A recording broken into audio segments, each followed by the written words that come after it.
Buenas tardes. Bueno, en honor al tiempo, vamos a dar inicio a la jornada.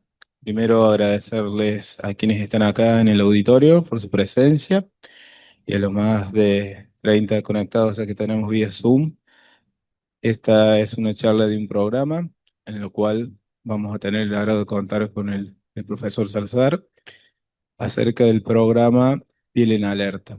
Le voy a dar la palabra a Julia, coordinadora del programa, para la presentación del disertante.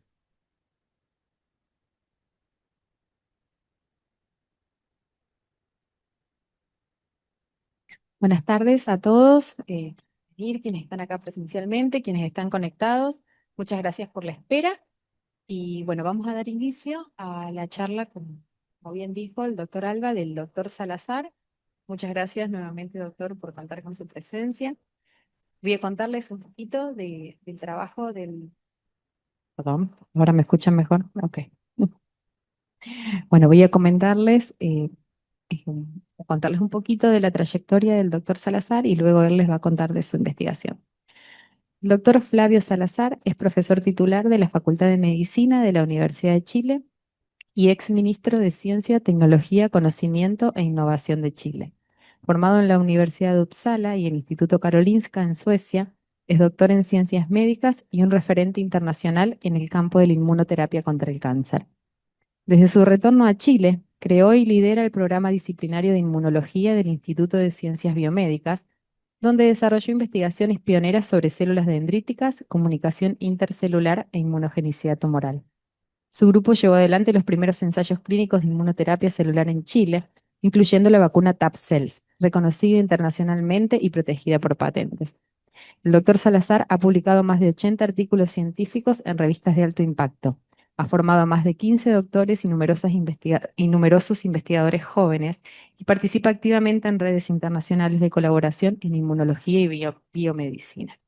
Además, ha desempeñado un papel destacado en la promoción de la innovación científica y tecnológica en América Latina, integrando la Academia Chilena de Ciencias y el Grupo Asesor Estratégico de la OPS para el fortalecimiento regional en innovación y producción de tecnologías sanitarias.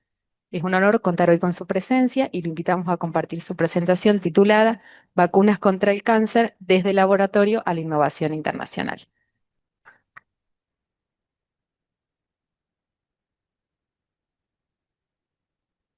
A ver. ¿Aló? Bien. Primero, saludarlos a todas y todos. Agradezco la presencia de los miembros del Colegio Médico, de la Universidad Nacional de- de la ciudad. Y también a los estudiantes y a las personas que están conectadas para esta charla. Hoy día en la mañana en la Universidad de Río Cuarto estuvimos haciendo una presentación para el público general con la participación de muchas estudiantes, pacientes incluso, personas que se estaban informando. Y en el fondo considero que es una iniciativa realmente importante, innovadora, el tema de poder comunicar la ciencia a la ciudadanía y generar un impacto en los temas de prevención me parece que es muy loable. Hoy día lo que yo les voy a contar en esta charla es un poco más profundo desde el punto de vista científico. Voy a tratar de contarles un poco los avances que hemos tenido en esta tema de las vacunas contra el cáncer y espero que poder contestar después las dudas que tengan y las preguntas que puedan emerger. Em, bien, primero quiero mostrarles esto más que para eh, resaltar una trayectoria que yo creo que fue bien, y creo que más que bien hecha por Julia, es más que nada mostrar un poco el punto de vista que yo les quiero transmitir. Yo soy un profesor y mi partida en todo este tema de la ciencia, la innovación y la investigación parte del interés natural de un profesor de la universidad que durante muchas generaciones de estudiantes ha estado transmitiendo conocimiento y cultivando una ciencia como es la inmunología y particularmente la inmunología enfocada en cáncer. pero también a partir de esa experiencia, ¿no es cierto?, de generar nuevo conocimiento, aparecen nuevas inquietudes, entre ellas el rol de poder fomentar los espacios de política pública relacionados con la innovación, ¿no es cierto?, dentro de la universidad. Yo fui vicerrector de la Universidad de Chile de Investigación e Innovación durante 8 años, donde generamos una serie de normativas que facilitaban la posibilidad de que nuevas generaciones de investigadores pudiesen transmitir sus conocimientos de una forma adecuada y respaldada por la institucionalidad. A partir de ahí también me tocó ejercer durante un corto tiempo un rol a nivel gubernamental como ministro de Ciencia, Tecnología, Conocimiento e Innovación, en un intento también por profundizar a nivel nacional políticas que fomenten y que impulsen el tema de científico desde una perspectiva de soberanía, de una perspectiva de generar capacidades propias. Y luego, nuevamente, vuelvo a mi origen en la academia, donde estoy desempeñándome durante ya más de 25 años y en los temas de innovación he sido también promotor de la generación de empresas que su fin objetivo está en poder transferir conocimiento a través de ponerlo a la apertura de la inversión privada y también del poder escalar esta investigación. El tema al que yo me he enfocado y que se ha enfocado nuestro grupo es el cáncer, ¿no es cierto? El cáncer es un problema global que lejos de disminuir ha aumentado y se proyecta que siga aumentando.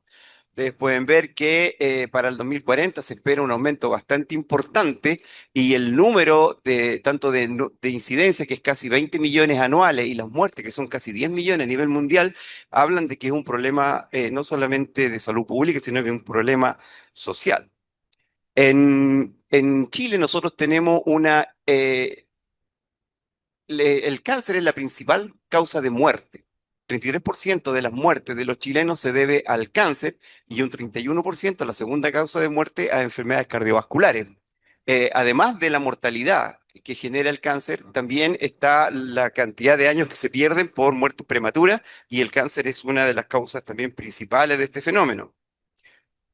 En Chile tenemos una distribución de los diferentes cánceres que hace énfasis en algunos en particular. Por ejemplo, en Chile los cánceres con mayor incidencia, próstata, colorectal, mama, gástrico, pulmón y vesícula biliar, corresponden a los cánceres más comunes y responden casi al 55% de todos los cánceres. Ahora, mirando la realidad en Argentina, podemos ver que en general se repiten varios de ellos. Tenemos cáncer de mama, cáncer de colon, pulmón, próstata, riñón y páncreas. Solamente nos diferenciamos quizá en la incidencia de cáncer gástrico, pero en lo demás está bastante parecido.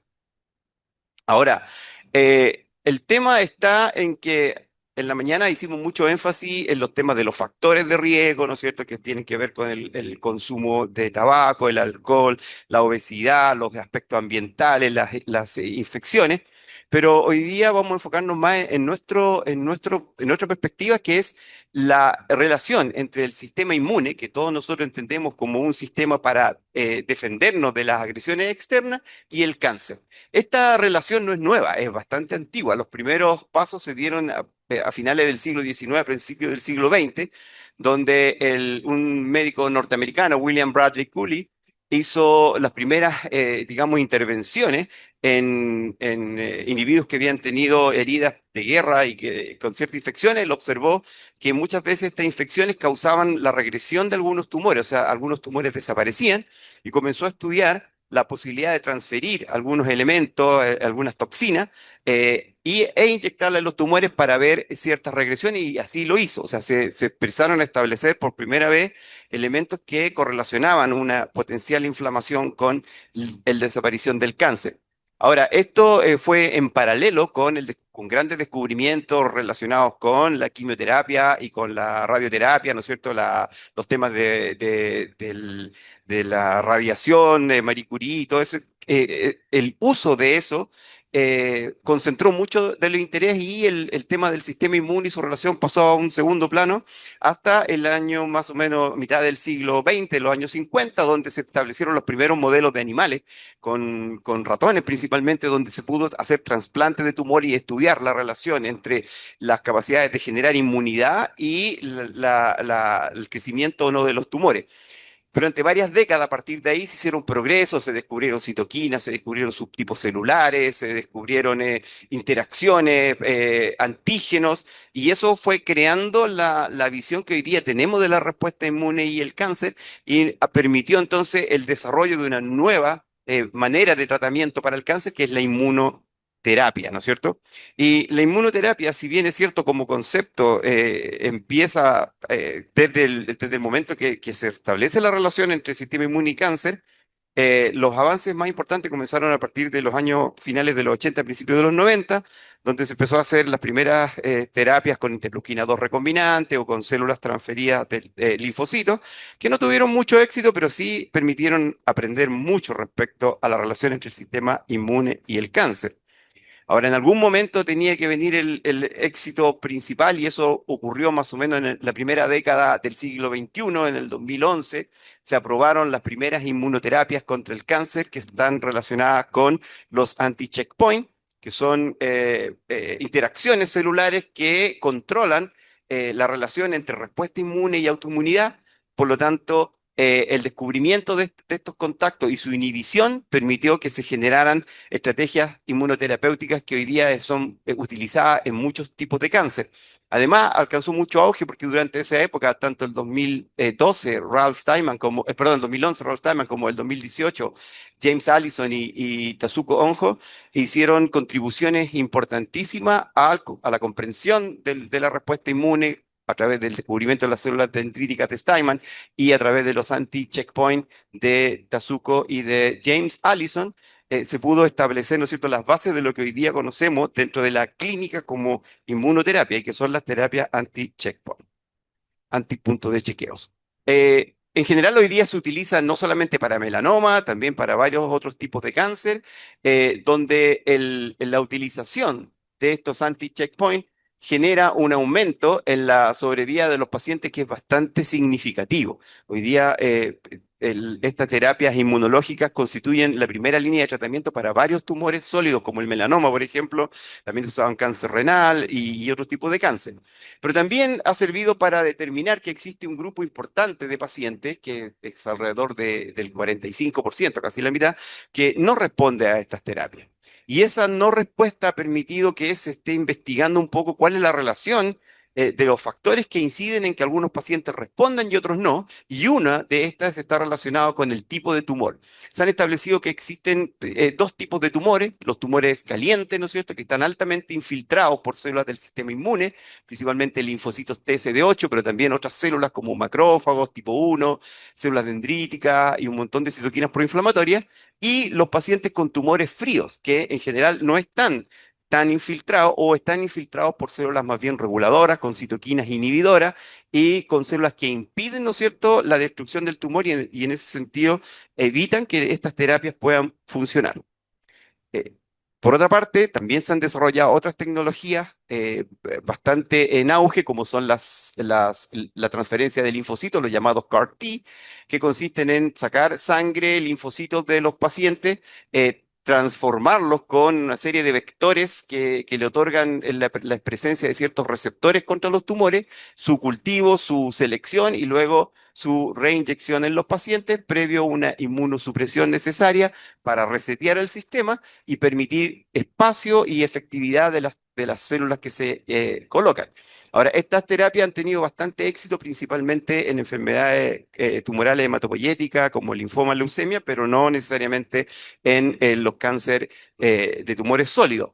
En cambio, podemos ver que células de linfocitos infiltrantes de tumor pueden ser utilizados para el tratamiento de, en este caso, melanoma, donde ven un paciente con múltiples metástasis de hígado que desaparecen luego de la utilización de esta inmunoterapia. Lo que nos muestran estos resultados, más que la efectividad de estos tratamientos, es la capacidad potencial que tiene el sistema inmune para atacar enfermedades que están altamente diseminadas. No siempre lo hace, pero es capaz de hacerlo. Entonces, lo que nos queda es tratar de resolver por qué en algunos pacientes funciona y otros no. Nosotros hicimos un camino en paralelo en Chile porque trabajamos con una tercer tipo de inmunoterapia. Entonces tenemos los anti-checkpoint, tenemos las terapias celulares de transferencia de linfocitos, terapia adoptiva, y tenemos las vacunas contra el cáncer. Nosotros trabajamos en las vacunas contra el cáncer, particularmente en dos estrategias que se basan en un mismo compuesto, que son lisados tumorales halogénicos que son condicionados con un shock térmico, que los hace más inmunogénicos y que en un caso se cargan a células dendríticas autólogas de los pacientes en una vacuna celular, que la voy a describir en más detalle, y una más reciente donde sin utilizar células propias del paciente se hace una vacuna halogénica combinada con ayudantes especiales que permiten una inflamación que pueda contrarrestar el crecimiento tumoral. Y el modelo que utilizamos para estos estudios, principalmente el melanoma maligno, que es el cáncer de piel, y ahí un poco la conexión con piel alerta, en el sentido de que el melanoma, siendo uno de los tumores menos comunes, tumores de piel menos comunes, es el más agresivo y mortal, por lo tanto, el que requiere mayor intervención de este tipo. Las vacunas en general se han demostrado que son seguras biológicamente y tienen una alta especificidad, además de poder generar respuestas sistémicas que puedan durar más tiempo. Las otras terapias son terapias que hacen una intervención puntual en el tiempo, pero que no generan una respuesta inmune o no están dirigidas para generar una respuesta inmune permanente. Uno de los elementos clave, como yo les mencionaba, de nuestra vacuna, y de nuestra estrategia, porque obviamente existen muchas estrategias de vacuna. En la mañana les contaba, hoy día hay mucho auge de las vacunas de RNA mensajero, ¿no es cierto?, que son similares a la de COVID, que están desarrollándose tanto en Estados Unidos como en otros países como Rusia. Están vacunas que son basadas en virus, vacunas de proteínas, péptidos, etcétera. Pero nosotros nos dedicamos a estas vacunas celulares de células tumorales. Lo que descubrimos es que uno de los elementos clave de nuestras vacunas tiene que ver con el lisado que utilizamos como fuente de antígeno, que se llama trímel y que está hecho de 3 líneas de melanoma, de metastásicos de pacientes que nosotros hemos caracterizado para ver la expresión de antígeno, para ver la expresión de señales de peligro y que hemos demostrado que cuando se le coloca a células no activadas, a monocitos medianamente activados, digamos, estos pueden transformarse en células dendríticas capaces de presentar antígenos y expresar todos estos marcadores que son asociados a una respuesta inmune contra los antígenos tumorales. Hemos demostrado que este trímel contiene un gran panel de antígenos, produce señales de peligro como la movilización de calreticulina a la membrana, proteínas nucleares que se secretan como HMGB1, se produce también secreción de ATP. También proteínas de heat shock, contiene autofagosoma inmunogénico, induce la maduración de la dendrítica y también aumenta la presentación cruzada. Todo eso lo hemos demostrado en distintos trabajos que hemos publicado a lo largo del tiempo, que son los que constituyen la base científica de los tratamientos que nosotros intentamos utilizar. Entonces, con este conocimiento, nosotros primero diseñamos una forma de generar células dendríticas diferente a la que estaba descrita digamos, en la literatura, un proceso que solamente toma 48 horas desde que se saca sangre de un paciente con una leucoféresis donde pone 2 vías, sale la sangre por un lado, separa los componentes que nosotros necesitamos, particularmente las células mononucleares de sangre periférica, y luego las incubamos con factores recombinantes, citoquinas, principalmente interleuquina 4 y GM-CSF, que diferencian a estos monocitos en células dendríticas primero inmaduras, a las cuales le entregamos este componente de lisado y ellas la fagocitan y a la vez este componente induce la maduración de estas células dendríticas.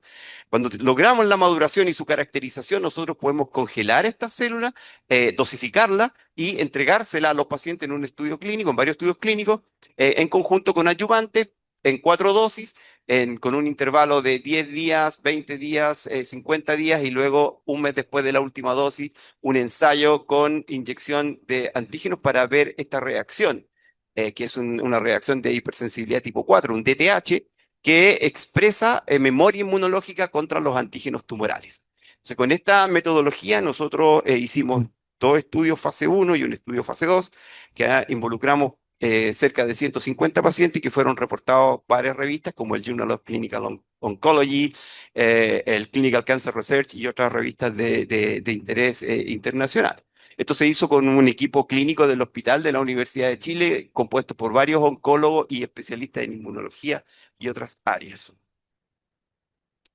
Para poder hacer esto también, desde el punto de vista de la innovación, tuvimos que generar capacidades de infraestructura. Esto fue hecho hace 20 años, donde tuvimos las primeras salas limpias para poder hacer la manipulación de estas células y que, si bien es cierto, hoy día quedaron obsoletas por la nueva reglamentación y nos obligan a perfeccionar, de todas formas han cumplido un rol súper importante en sostener los resultados que yo les voy a mostrar. En general, cuando hacemos un análisis de lo que observamos en los pacientes, lo que vemos es que el 60% de los pacientes con melanoma etapa 4, esto quiere decir pacientes con metástasis, el 60% genera una respuesta de TH positiva que implica una reacción inmunológica contra la vacuna que hemos inyectado. Un 40% no reacciona, aunque es capaz de reaccionar contra otros antígenos, por lo tanto revela no una inmunosupresión debido al estado de la enfermedad, sino que más bien un estado de tolerancia, ¿ya?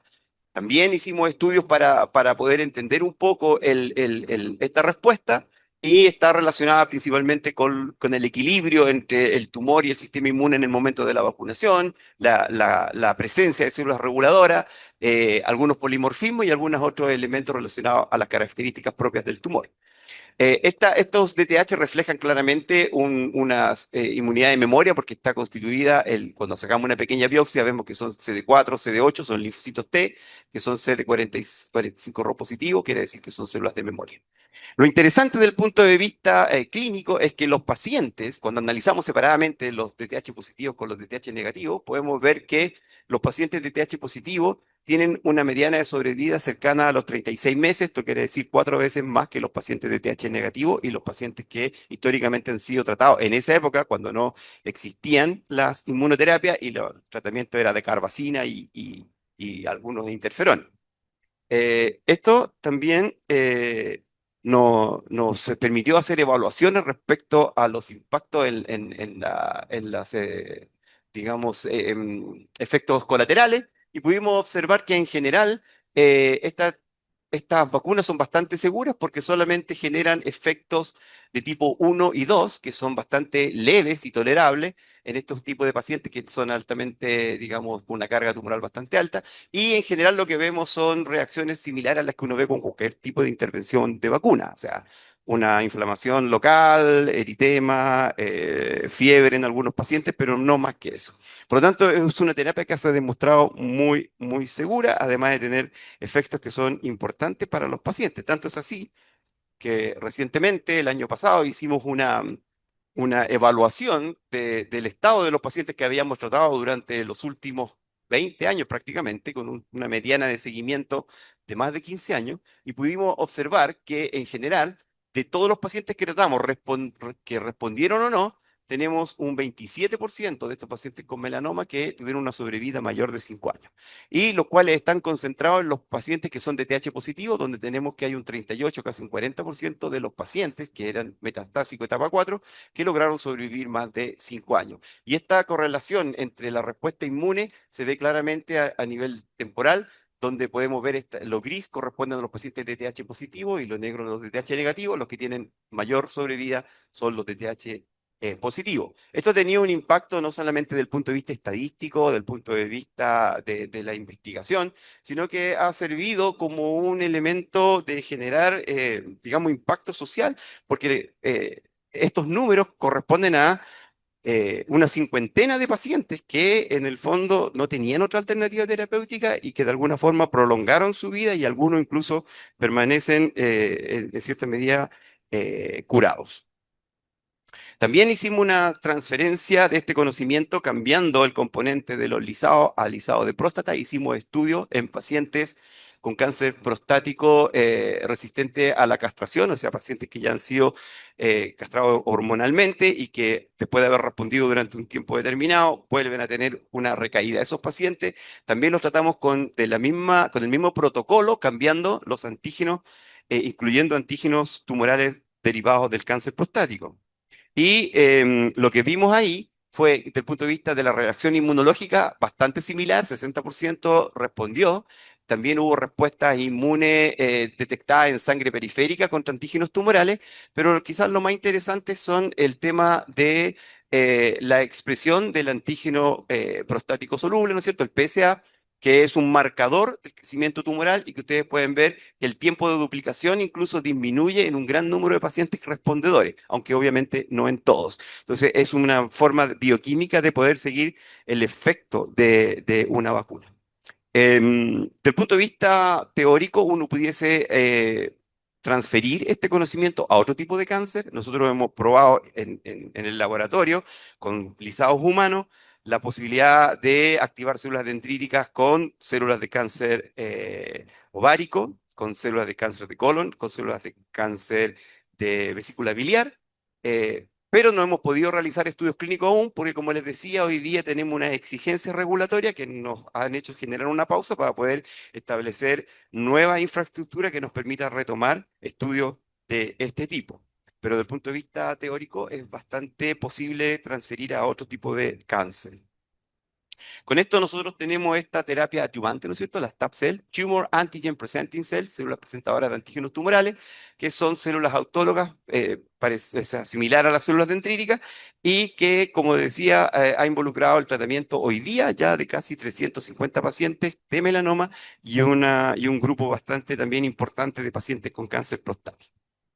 Pero justamente cuando estábamos en la etapa de, digamos, de necesidad de pasar a estudios fase 3, por ejemplo, con un mayor número de pacientes, aparecieron o fueron aprobadas por la FDA las terapias de los anti-checkpoint, lo que obviamente desvió el interés de la comunidad científica y de la industrial hacia ese tipo de terapia, y nosotros quedamos ahí en un punto intermedio que nos obligó, como investigadores translacionales, a volver al laboratorio, o sea, a dedicarnos a entender otras cosas. Y una de las cosas que queríamos entender era el hecho de que cuando nosotros comenzamos con esta terapia, centramos mucho interés en las células dendríticas y sus capacidades de presentar antígenos y generar respuesta inmune. Pero nos dimos cuenta en el camino de que más que las células dendríticas eran los lisados y el condicionamiento de estos lisados los que volvían a las células dendríticas inmunogénicas. ¿Por qué? Porque hay otras iniciativas de células dendríticas que cargan con péptidos, cargan con RNA, etcétera, y no han tenido el impacto clínico que han tenido estas.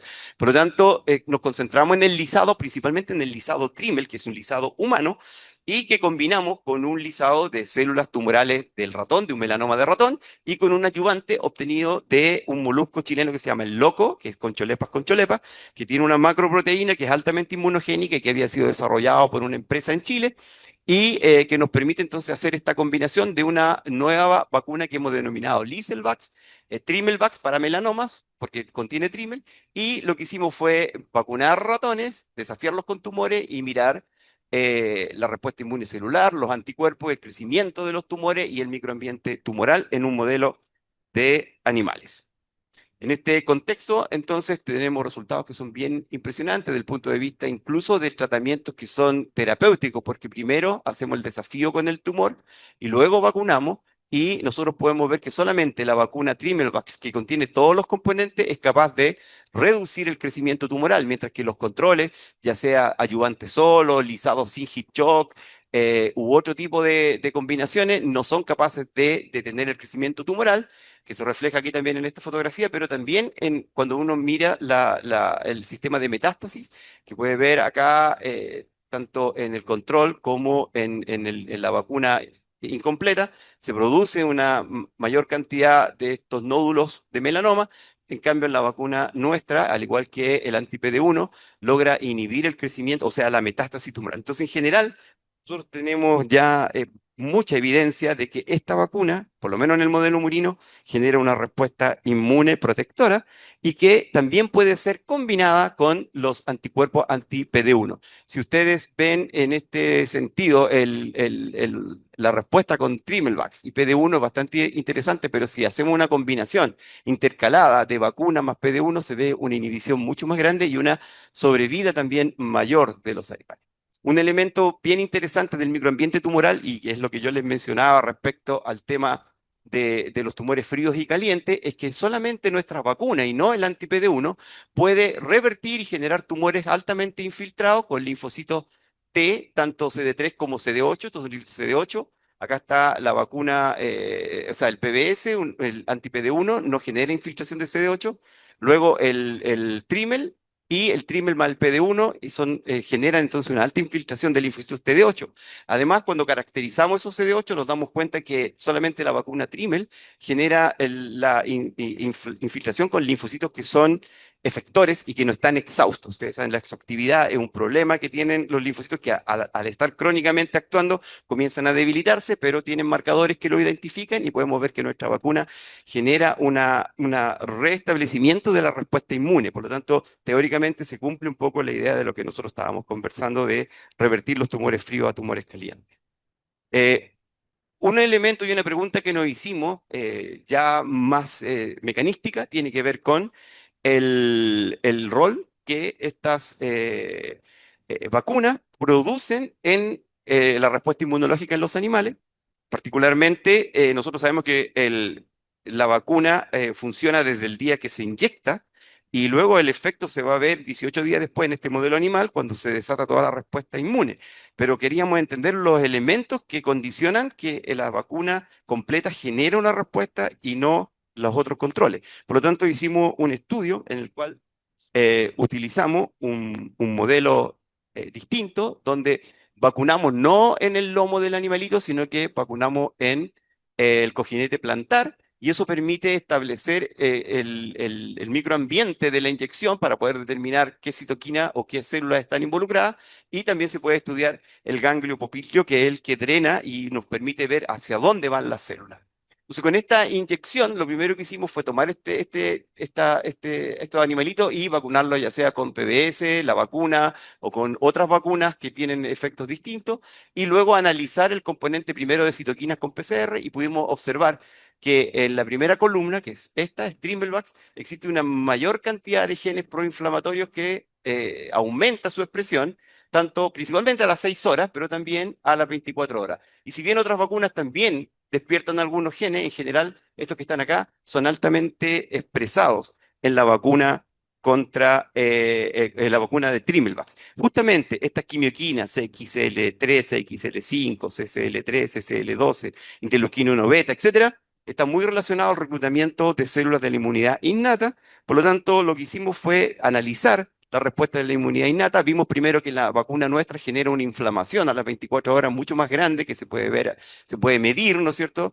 en los ratoncitos vacunados, pero además pudimos observar que solamente la vacuna Trimmelvax genera una infiltración potente de neutrófilos, más que los controles. Estos neutrófilos se caracterizan por expresar un marcador, que es el que seguimos en esta inmunohistoquímica, y pudimos observar que también cuando hacemos una cuantificación de que varios de los subtipos de la inmunidad innata se alteran cuando nosotros ponemos la vacuna de Trimmelvax. Principalmente tenemos los neutrófilos que aumentan fuertemente a las 24 horas y también monocitos activados, células dendríticas tipo 1, macrófagos tipo 1, pero no macrófagos tipo 2, células dendríticas tipo 2. Entonces, el componente que constituye una vacuna es esencial para el tipo de respuesta que vamos a tener. Entonces, no basta con poner los antígenos y por eso que uno con los mismos antígenos puede tener respuestas diversas, porque está el contexto en el cual se entregan esos antígenos. Como nosotros tenemos este heat shock que induce todos estos DAMs y tenemos este ayudante del concholepas que genera una inflamación local, los antígenos entonces son expresados de forma tal que pueden generar respuestas innatas que median citoquina y que también generan la movilización de células desde el sitio de la inyección hacia el ganglio linfático al cual drenan. Y principalmente cuando miramos esto, vemos que las células dendríticas convencionales tipo 1 en la vacuna de Trimivar aumentan fuertemente en comparación con los controles a las 24 horas. Y estas células se sabe que son esenciales para presentar antígenos y gatillar la respuesta inmune. Por lo tanto, una de las cosas que hicimos para poder determinar el rol de la inmunidad innata y de los neutrófilos fue eh, bloquear los neutrófilos, depletarlos con un anticuerpo que se inyecta intraperitoneal y que por un periodo de 24 horas hace desaparecer todos los neutrófilos. Entonces ponemos la vacuna en un contexto donde no hay neutrófilos. Cuando ponemos la vacuna en un contexto donde no hay neutrófilos, se inhibe la movilización de células dendríticas tipo 1, acá en verde, comparado con en rojo, se inhibe la movilización de las células dendríticas al ganglio, ¿ya? Por lo tanto, afecta la inmunidad de la vacuna. También otro descubrimiento interesante que hicimos fue que dentro de los componentes diversos de los neutrófilos, que ustedes saben están muy en boga y tienen muchos distintos fenotipos, hay uno que destaca que es el fenotipo de neutrófilo presentador de antígenos. Y es un neutrófilo que al activarse se diferencia y se parece mucho a una célula dendrítica. Expresa MHC clase 1, MHC clase 2, moléculas coestimuladoras y también es capaz de migrar al ganglio linfático. Y acá tenemos en rojo entonces a las 12 y a las 24. Aparecen localmente en el sitio de inyección y a las 12 a las 24 horas también pueden ser detectados a nivel de ganglio linfático. Con este conocimiento nosotros generamos una nueva patente porque desarrollamos, y no lo voy a poner acá, un método para producir neutrófilos presentadores de antígeno a partir de los granulocitos de sangre periférica.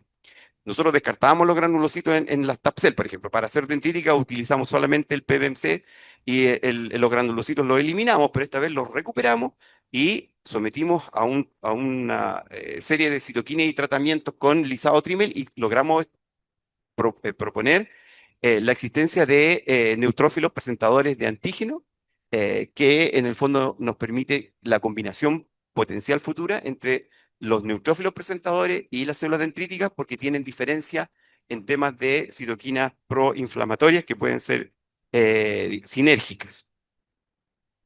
Finalmente, en este estudio en animales, comprobamos que la depresión de neutrófilos antes del esquema de vacunación, el mismo esquema que habíamos visto anteriormente, hace que el control, los tumores crezcan. Con la vacuna Trimelvax, los tumores y animales completos, la vacuna protege, pero si nosotros bloqueamos los neutrófilos antes de poner las vacunas, el tumor crece. Por lo tanto, comprobamos que los neutrófilos son esenciales, la inmunidad innata es esencial para el éxito de una vacuna de este tipo. Con esos resultados, y ahora sí, para ir terminando, nosotros hicimos recientemente, bueno, empezamos este estudio el año 2021, pero luego tuvimos que retrasarlo por los temas de la pandemia, etcétera. Al final, este estudio se terminó hace unos meses atrás y los resultados los hemos enviado a publicaciones, estamos esperando que ojalá se acepte, pero es un estudio en pacientes con melanoma que son refractarios a las terapias anti-checkpoint, porque hoy día todos los pacientes en Chile que están con melanoma metastásico son tratados con nivolumab u otros anticuerpos anti-PD1 y por lo tanto el grupo de pacientes que no responde a esas terapias, ya sea porque comienza a progresar, la mayoría de ellos, o por efectos tóxicos de la misma terapia, fueron reclutados e incluidos en este estudio donde fueron tratados 18 pacientes. Bueno, lo que vimos acá, bueno, está la descripción demográfica, son pacientes que no están seleccionados desde el punto de vista de sus estados, digamos, de enfermedad. La mayoría son metastásicos, pero tienen metástasis de diverso tipo. Han sido tratados la mayoría con nivolumab, pero algunos con pembrolizumab o Limap, que son otras marcas del mismo anticuerpo. Y lo que vemos acá en color rosado son los pacientes que no responden y que siguen progresando, y en verde y azul, pacientes que tienen enfermedad estable por un tiempo mayor a 6 meses y pacientes que directamente han tenido algún tipo de regresión. Uno de los elementos interesantes está acá en este paciente, el paciente 8, que ustedes pueden observar que tiene metástasis pulmonares que luego de los tratamientos desaparecen. Muchos de estos pacientes que estaban estables y luego de los tratamientos pudieron volver a ser tratados con estos anti-PD1 y se han mantenido muchos de ellos estables por largo tiempo. Por lo tanto, hay una reversión de la situación inmunológica de algunos pacientes que permite pensar que la combinación vacuna anti-PD1 puede ser provechosa en estudios futuros. Este estudio es un estudio fase 1, cuyo objetivo principal está en ver la seguridad y los efectos adversos, no los efectos clínicos, pero igual en este caso lo describí. También hicimos análisis inmunológico, volvimos a ver el DTH como una señal positiva, encontramos algunas correlaciones porque miramos muchos subtipos celulares y algunos marcadores que nos puedan servir en el futuro para hacer seguimiento en las futuras terapias y vimos también un cambio importante, sobre todo por ejemplo este es el paciente 8 que yo les mencioné que tenía regresiones. Varios de estos pacientes tienen un cambio en el estatus de sus linfocitos T.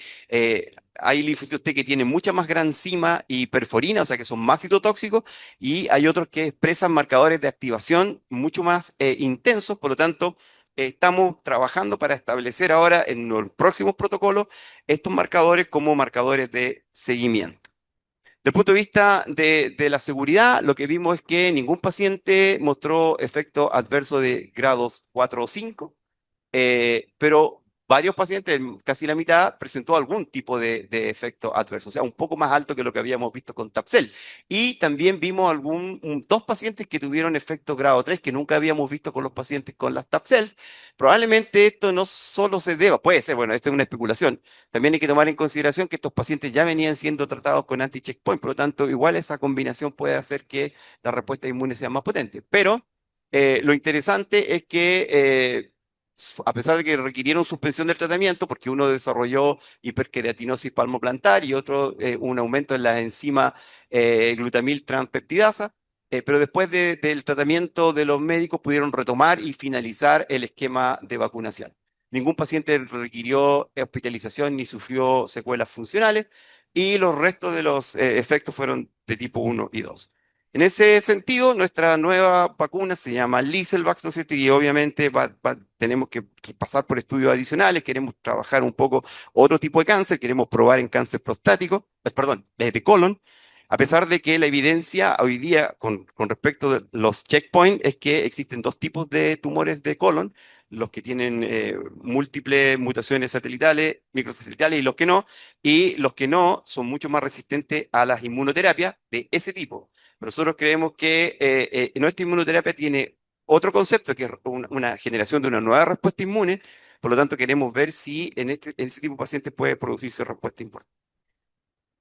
Con estos conocimientos, ¿no es cierto?, generamos una empresa hace muchos años atrás para poder ayudar a la transferencia tecnológica. Tenemos estas dos tecnologías patentadas por la universidad, pertenecen a la Universidad de Chile las patentes y fueron licenciadas esta empresa a cambio de royalty en el tiempo si es que se produce alguna venta futura, obviamente por los inversionistas después de hacer los estudios fase 3.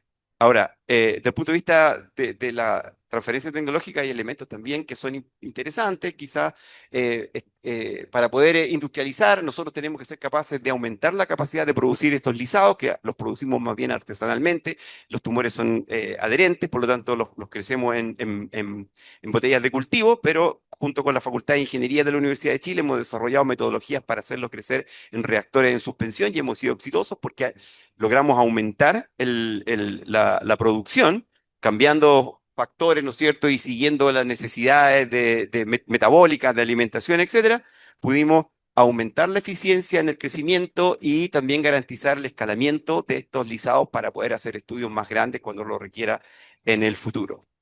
Finalmente estamos trabajando en la transferencia tecnológica, como les mencioné, estamos en colaboración con el Hospital Albert Einstein de Sao Paulo para hacer estudios fase 2 en cáncer prostático y también hemos recientemente visitado China, donde hay interés también para iniciar estudios en cáncer gástrico y otro tipo de cáncer utilizando estas tecnologías, principalmente Tapsel, que ha vuelto a tener interés principalmente por la evidencia clínica acumulada. Tenemos muchos pacientes que hemos tratado hoy día, tenemos más de 350 pacientes tratados y esa evidencia causa mucho interés para poder hacer estudios más masivos.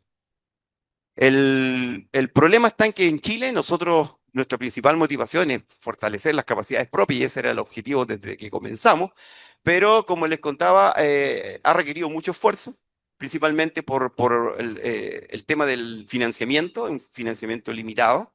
Nosotros hemos obtenido financiamiento, pero en un periodo muy largo de tiempo. Estos estudios se realizaron en un periodo largo de tiempo.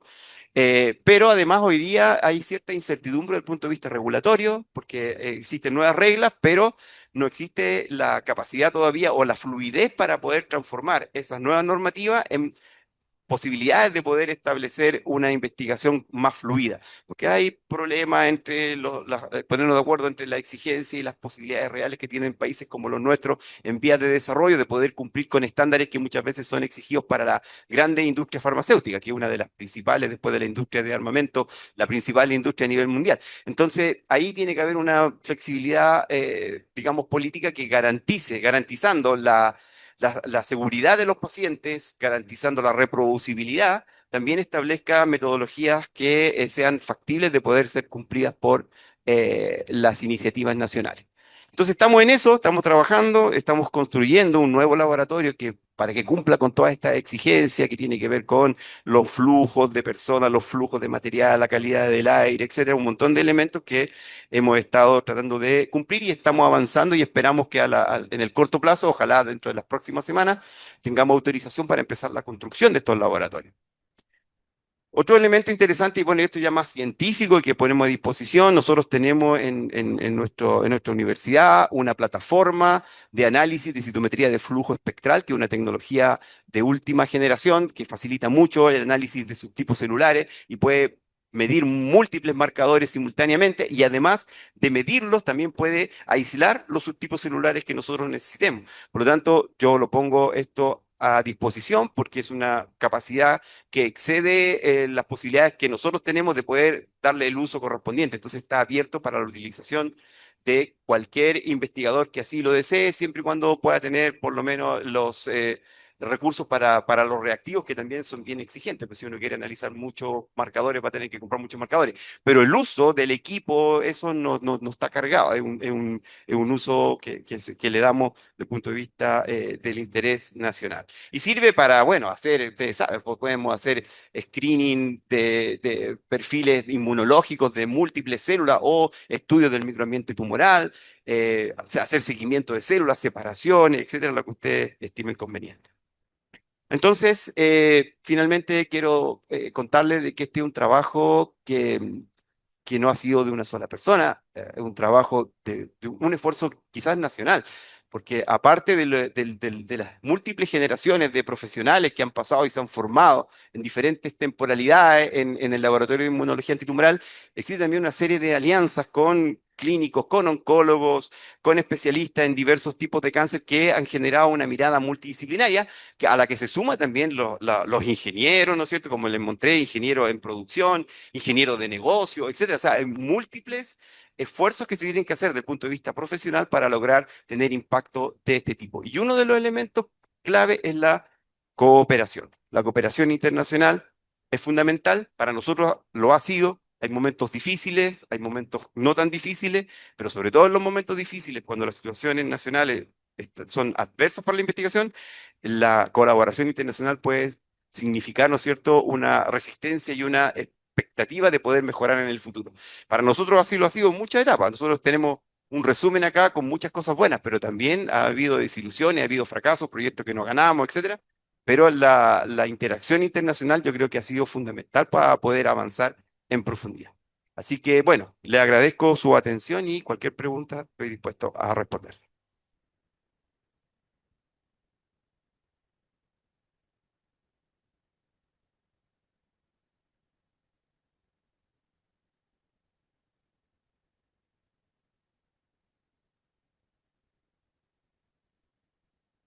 Bueno, excelente la disertación. Felicitaciones. Muchas gracias. No sé si alguien del público presente desea hacer alguna pregunta, alguna consulta. Tenemos que manejar con el micrófono por una cuestión del Zoom.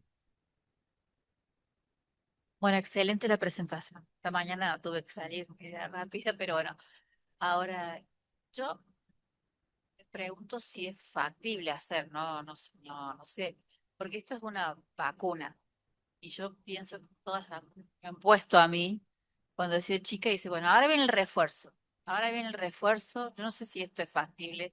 Por una vez no hay más refuerzo, eso no lo sé. Y lo otro, si es factible hacer a futuro una vacuna múltiple. O sea, decir, bueno, acá yo, por ejemplo, en este momento, lamentablemente tengo una amiga que tiene dos tipos de cáncer. Rarísimo. Entonces digo, bueno, si hubiera una vacuna, que una agarre y dice, bueno, acá mezclo este y este, tuc, y va eso. Si después eso podría ser factible. Eso no sé qué usted nos puede decir en relación a eso. Muchas gracias. Muchas gracias. Bueno, en general, las vacunas contra el cáncer se establecen en términos de enfermedades separadas. O sea, cada cáncer tiene sus propias particularidades y desde el punto de vista clínico son tratados con esquemas distintos. Hay tumores que son más sensibles a la quimioterapia, otros menos sensibles, algunos que pueden ser tratados con radioterapia, otros que no. O sea, hay esquemas y están establecidos por un consenso clínico cuáles son los cánceres y cuándo corresponde un tratamiento determinado y cuándo hay un espacio para una inmunoterapia. Eso por un lado. Por otra parte, entonces, establecer una vacuna universal es un tema complejo, pero no imposible. Nosotros no apuntamos a eso ahora, porque nuestra vacuna no tiene esas condiciones, pero si uno encontrara digamos, un marcador clave presente en la mayoría de los tumores, entonces uno pudiese diseñar una respuesta específica contra ese blanco y es lo que está buscando el mundo en general. Todavía no se encuentra y no conozco. Nuestra vacuna pudiese servir para varios tipos de cáncer haciendo modificaciones, pero no conozco que haya todavía posibilidades de generar una vacuna para todos los cánceres. Y la primera se me olvidó. Si hay refuerzo de Ah, el estudio y refuerzo. Bueno, en general nosotros en estos estudios, por tema de costo, nosotros hacemos estas 4 dosis, o sea, es un esquema de 4 vacunas. Entonces vacuna, se espera un tiempo, se vacuna, se vacuna. Ahora, algunos pacientes que han tenido éxito, por lo tanto es un grupo, no son todos, o sea, los pacientes que han sobrevivido y vuelven después de 2 años y quieren hacerse un refuerzo, lo hemos hecho. Yo creo que puede ser positivo, pero evidencia así comparativa no tenemos, entonces yo no puedo saberlo todavía. Tendría que hacer un estudio para poder determinar que sí, que cada cierto tiempo el refuerzo es necesario. No lo sabemos, pero alguna vez lo hemos hecho. muchas gracias. Desde el chat nos preguntan acerca del melanoma, el caso especial del melanoma, si es tratamiento adyuvante o neoadyuvante a la cirugía. Bueno, en melanoma el tratamiento puede ser neoadyuvante, pero no todos los melanomas metastásicos son operables. Hay algunos que generalmente diagnostican en un estado de proliferación bastante importante, por lo tanto la cirugía no ha sido una posibilidad. En el caso de cáncer prostático sí hemos realizado estudios adyuvantes preliminares en pacientes sometidos a cirugía. Pero en melanoma no, en melanoma es un tratamiento adyuvante, pero no neoadyuvante. Y en el caso del no el metastásico, En tiene... melanoma no metastásico. No, en melanoma de etapas tempranas nosotros no hemos hecho estudios en general debido a que el seguimiento en un estudio de ese tipo, por ejemplo, paciente de etapa 1 o 2, es muy largo porque el melanoma debuta y puede tener un periodo, ¿no es cierto?, de latencia que pueden ser 10, 15 años incluso.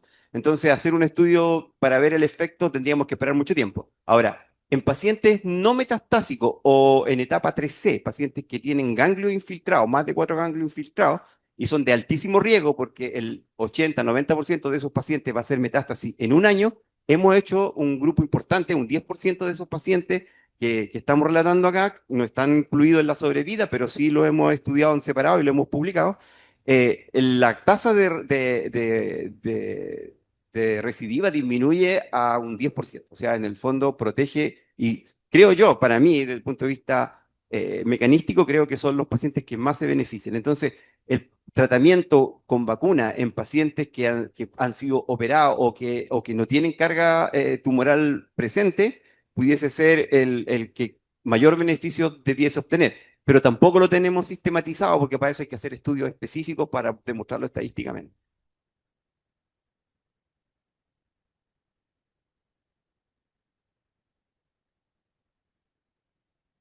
Bueno, muchas gracias de nuevo por la charla. Excelente. Ahora tenemos más datos científicos y médicos que complementan la de hoy a la mañana para quienes asistimos a las dos charlas. Y mi consulta es, un poco lo estuvimos charlando hoy, si un paciente de Argentina, bueno, es donde nosotros, bueno, seguramente va a ser una pregunta que va a surgir mucho con quienes tengan casos de esta enfermedad, un paciente, por ejemplo, con melanoma quisiera acceder a esta vacuna, ¿cómo podría ser? A ver, depende, en general nosotros hemos hecho algunos tratamientos compasivos, se llaman, en el contexto de enfermedades que por diversas razones no pueden acceder o no quieren acceder a los tratamientos convencionales. Por ejemplo, en cáncer prostático hay pacientes que no, que debiendo someterse a alguna cirugía no lo quieren hacer. O pacientes de enfermedades que pueden tener efectos adversos que muchas veces no son soportables para los pacientes.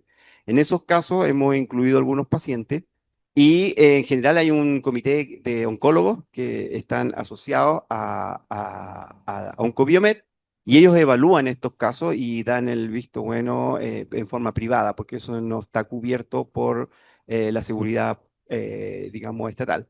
Por lo tanto, son tratamientos que se pueden aplicar en casos muy concretos y generalmente no son la mayoría, son pocos, pero existe ese espacio. Ahora también quiero mencionar, y en la mañana lo hice, de que nuestra vacuna no es la única que se ha desarrollado en Latinoamérica. En Brasil también han hecho células dentíticas y en Argentina también existe una vacuna que se llama Vaximel, que, que es distinta a la nuestra, pero que también sigue ciertos principios de una vacuna celular. Entonces eso también, no sé, yo escuchaba, he leído las noticias, a mí me ha tocado también a veces revisar algunos de esos trabajos como revisor anónimo, pero no conozco exactamente las condiciones en las cuales los pacientes pudiesen acceder, pacientes con melanoma me refiero. En el caso nuestro, principalmente cáncer prostático, cáncer de melanoma y en algunos casos muy específicos algún otro tipo de cáncer, pero en general esos son los dos cánceres que podemos a veces ayudar. ¿Mm? Bueno, muchas gracias.